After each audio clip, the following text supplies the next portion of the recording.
आज आपको एक खुशखबरी सुनाते हैं कि मनुष्य के पुनर्जन्म मनुष्य के रूप में ही होते हैं, कोई जानवर पशु पक्षी के रूप में नहीं होते हैं। ये भगवान ने ज्ञान दिया है, क्योंकि अगर जानवर योनि में जाना पड़े, सोचने की बात है थोड़ा, आप लोग तो सब लॉजिक से सोचते, आर्ग्यूमेंट्स के हिसाब से सोचते हैं कि मान लो कि मनुष्य अनेक योनियों में घूमता हुआ फिर जब मानव देह प्राप्त करे तो हर रीति से संपूर्ण होना चाहिए। सारे कर्मों का फल तो चुका दिया ना उसने अनेक अनेक योनियों में जाकर के, तो जब मानव बने तो हर रीति से संपूर्ण होना चाहिए। अब तो कोई कर्म नहीं रहा। फिर एक बच्चा गोल्डन स्पून इन माउथ है तो दूसरे बच्चे को दूध भी नसीब नहीं होता है जन्मते ही। ये कौन से कर्म का फल? एक ही वेला में दोनों बच्चे जन्मे, फिर एक को गोल्डन स्पून इन माउथ, एक को दूध भी नसीब नहीं। ये कौन से कर्म का फल? अगर पूर्व कर्म कहे तो वो तो भोग के आया ना, अब कौन सा कर्म रह गया? अगर लास्ट में जाकर के मनुष्य देह प्राप्त होता है फिर तो हर रीति से संपूर्ण होना चाहिए। अरे आजकल तो ये समाचार मिलते कि बच्चे का जन्म नहीं हुआ, गर्भ में उसका हार्ट का ऑपरेशन हो रहा है, उसका वाल्व का ऑपरेशन हो रहा है। सुना है कि नहीं सुना है? अब जो बच्चा जन्मा ही नहीं, अब श्वास भी नहीं लिया, उसके पहले ऑपरेशन, ये कौन सा कर्म? इसीलिए उसको पशु योनि में जाने की आवश्यकता नहीं, लेकिन अपने कर्मों का फल भोगने के लिए पशु समान जीवन बन जाता है कि आज एक पशु भी किचड़े के डब्बे से अपना खाना लेता है और एक मनुष्य भी वहां जाकर के किचड़े के डब्बे से खाना ढूंढ रहा है। पशु समान जीवन, उसको पशु योनि में जाने की जरूरत नहीं है। ये कर्म की भोगना है, ये कर्म का फल है। हमारे पास एक बार ऐसी ज्यूरिस्ट कॉन्फ्रेंस थी, काफी साल पहले की बात है, और उस समय सुप्रीम कोर्ट के retired chief justice honourable Krishna Iyer ji आए थे। उन्होंने एक बात सुनाई थी, मुझे आज भी वो बात बहुत अच्छी तरह से याद है कि हम लोग जजमेंट कैसे देते हैं, हम जजेस जजमेंट कैसे देते हैं। तो उन्होंने कहा कि हमारे सामने जो केस आता है उसकी सुनवाई होती है और जो सबूते होते हैं उसके आधार पर हम फैसला देते हैं।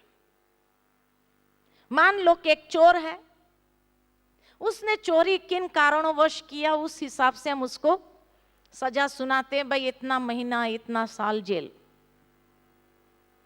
या एक खूनी आता है, अब उसने खून किस कंडीशन में किया उसकी सारी सुनवाई के बाद हम फैसला देते हैं कि भाई उसको या आजीवन कारावास या उसको इतना साल जेल या उसको फांसी की सजा दे दिया। अब वो चोर को वहीं भेजा जाता है जहां और चोर होते हैं, खूनी को वहीं भेजा जाता है जहां और खूनी होते हैं। अब लाइक माइंडेड जब मिलते हैं, चोर जब दूसरे चोरों से मिलता है तो उनकी बातचीत क्या होगी?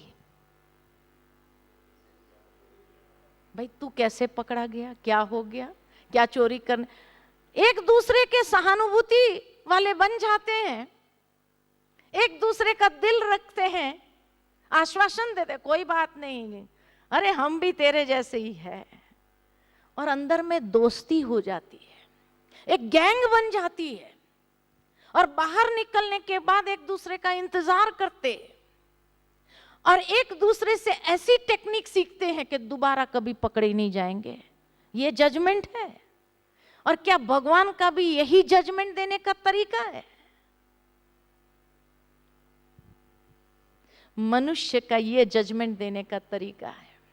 एक खूनी जहां जाता है, जहां और खूनी है, वो एक दूसरे से पूछना शुरू करते, भाई तेरा क्या हुआ था, किसका खून करने गया, क्या हुआ, वहां सच्चाई भी बता देंगे।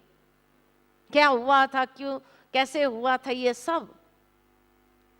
और सारा सुनाने के बाद वो कहते हैं चल हम कुछ तरकीब करते हैं तेरे लिए। इसीलिए क्राइम कभी कम नहीं हो रहे हैं, क्योंकि जजमेंट ही सही नहीं है। ये कृष्णा अय्यर जी के शब्द थे कि आज हमें उन्हें ऐसे सेल में भेजना चाहिए जहां उनका पुनः एक ऐसा रियलाइजेशन उन्हें प्राप्त हो, और उस रियलाइजेशन के द्वारा उन्हें पश्चाताप हो अपने कर्मों पर, अंदर से संकल्प धारण करें कि दोबारा हम ऐसे कर्म नहीं करेंगे, दोबारा हम ऐसे कर्म नहीं करेंगे। तब उनका रिफॉर्मेशन होता है। खाली जजमेंट देकर उसको भेज देता है जेल में, उससे कोई रिफॉर्मेशन नहीं हो रहा है। और जब रिफॉर्मेशन ही नहीं हो रहा है तो एक स्पिरिचुअल जूरिस्प्रूडेंस क्या कहता है? तो इसीलिए आवश्यकता है अब ऐसे ज्ञान की।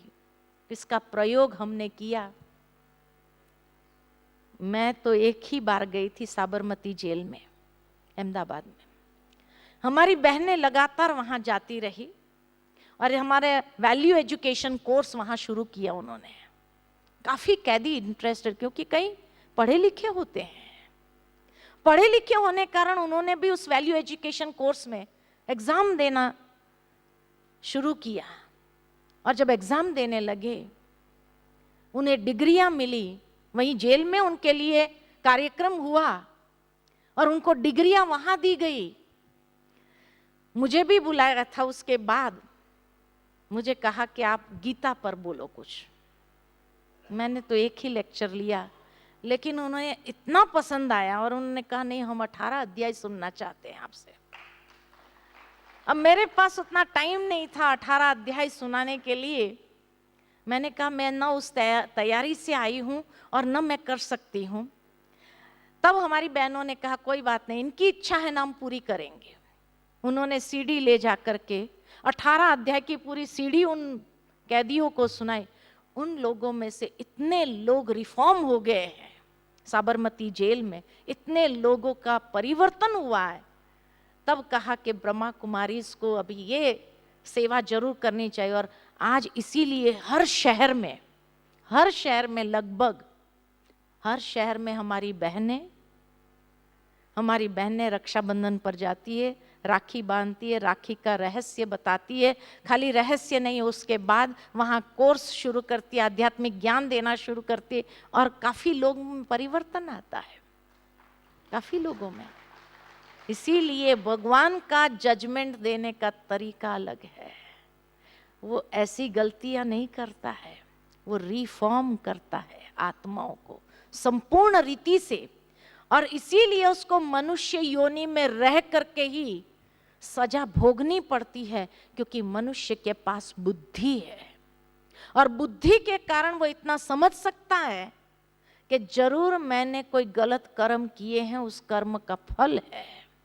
ये एहसास, ये रियलाइजेशन उनके संस्कारों में एक परिवर्तन लाता है। ये परमात्मा का तरीका है। उसको जानवर योनि में भेज देना, कीड़े मकोड़े बन जाना, ये कोई तरीका नहीं है सजा देने का। तो ईश्वर का सजा देने का तरीका अपना है।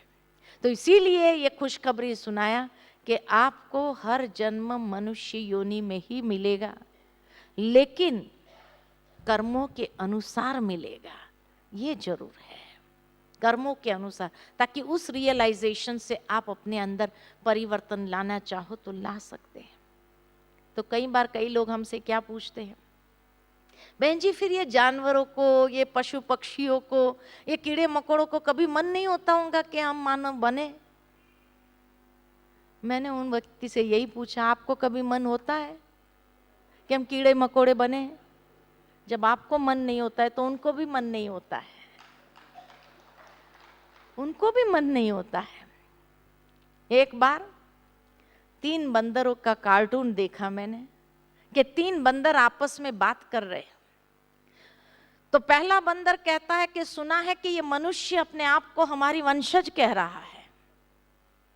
तो दूसरे ने कहा, क्या कहा? मनुष्य की प्रमोशन हो गई क्या? सुधर गया? तो तीसरे ने कहा, मैं तो कभी उसको अपनी वंशज के रूप में स्वीकार नहीं करूं। ये तो एक दूसरे का खून का प्यासा है, ये हमारे संस्कार हो ही नहीं सकते हैं। इतना बड़ा कटाक्ष था मनुष्य की मनोवृत्ति को लेकर के कि आज बंदर भी हमें अपनी वंशज के रूप में स्वीकार करने के लिए तैयार नहीं है, तैयार नहीं है। इतना बड़ा कटाक्ष था कि आज ये तो भाई भाई का खून का प्यासा है, हम लोग लड़ेंगे लेकिन एक दूसरे का खून नहीं करेंगे, एक दूसरे के खून के प्यासे नहीं है। तो सही है, नीचे से ऊपर आते हैं ना, बहुत बंदर होते हैं रास्ते में। एक बार हमने अपनी आंखों से देखा, हम जा रहे थे और एक ट्रक आ रही थी, बंदर उछल कूद कर रहे थे। उसमें से एक बंदर का जजमेंट थोड़ा फेल हो गया, उसी समय उसने वहां कूदा और वो टक्कर लगी और जोर से उछल करके गिरा। ट्रक तो चली गई। हमने देखा, अरे ये बंदर को बहुत मतलब गिर गया, शायद मर ही गया लगता है। उतने में तो हमने देखा सारे बंदर उछल उछल करके वहां पहुंच गए सब, और देखा और उन्हें महसूस हो गया कि ये बेहोश हुआ है, ये मरा नहीं है। सारे बंदरों ने खींच कर उसको साइड में किया ताकि दूसरा कोई वाहन उसके ऊपर से चला ना जाए, और सब बैठे रहे उसके होश आने तक। और जैसे ही होश आया, इतना उछल उछल करके फिर कूदने लगे। ये बंदर है। और आज एक मनुष्य का एक्सीडेंट अगर रास्ता पर हो तो सेल्फी लेते हैं, सेल्फी लेते, सही बात है, मदद नहीं करते हैं। हमसे तो वही अच्छे हैं। इसलिए कहा उन्हें कभी मन नहीं होता है, क्योंकि वो जब देखते हैं मनुष्य के स्वार्थ को, हर बात को, उन्हें कभी मन नहीं होता है कि हम मनुष्य बने। वो सोचते हम बहुत सुखी है, बहुत अच्छे हैं। आज पक्षियों को उड़ते देखते हैं, है कोई टेंशन? अरे मस्त गगन में उड़ रहे हैं। मनुष्य को तो कितने प्रकार की भोगनाएं हैं, शारीरिक भोगना, मानसिक भोगना, डिप्रेशन आता है तो, इमोशनल अत्याचार, कितने रूप से हमारे ऊपर भोगनाएं आती है। तो सुखी कौन है, हम है या वो है? कौन है? तो कैसे उनको मन होगा कि हम मनुष्य बने? नहीं सोचते हैं, वो सोचते हम बहुत अच्छे हैं, बहुत अच्छे हैं। तो इसीलिए कहा कि मनुष्य पुरुष और प्रकृति के संयोग से हुए कर्म की गुह्य गति को समझ वो जन्म लेता है, और वो कर्म बंधन से तब मुक्त हो सकता है कि जब अपने अधिकार को वापस एस्टैब्लिश करता है, अपनी कर्मेंद्रिय के ऊपर अधिकार प्राप्त कर, तब वो बंधन मुक्त बनता है। फिर आत्म अनुभूति, आत्म साक्षात्कार, ये कुछ लोग ध्यान द्वारा, कुछ लोग ज्ञान द्वारा, कुछ कर्म योग द्वारा समर्पण के साथ नियत कर्म में प्रवृत्त होते हैं। और जो उसकी विधि नहीं जानते, वे लोग तत्वस्थित महापुरुषों द्वारा ज्ञान सुन करके उसका आचरण करते हैं। ये अलग अलग, ये 4 तरीका आत्म अनुभूति, आत्म साक्षात्कार के लिए भी बताए। जो पुरुष साक्षी भाव में स्थित होकर के कर्म करता है और समदृष्टि रख कर व्यवहार करता है, ईश्वर को सर्वज्ञ जानता है, वह अपना शत्रु कभी नहीं बनता है। ऐसा गलत कर्म करके अपना शत्रु नहीं बनता है, और वो श्रेष्ठ गति को ही प्राप्त कर लेता है। कितना सुंदर प्रकृति, पुरुष, क्षेत्र, क्षेत्रज्ञ, विभाग योग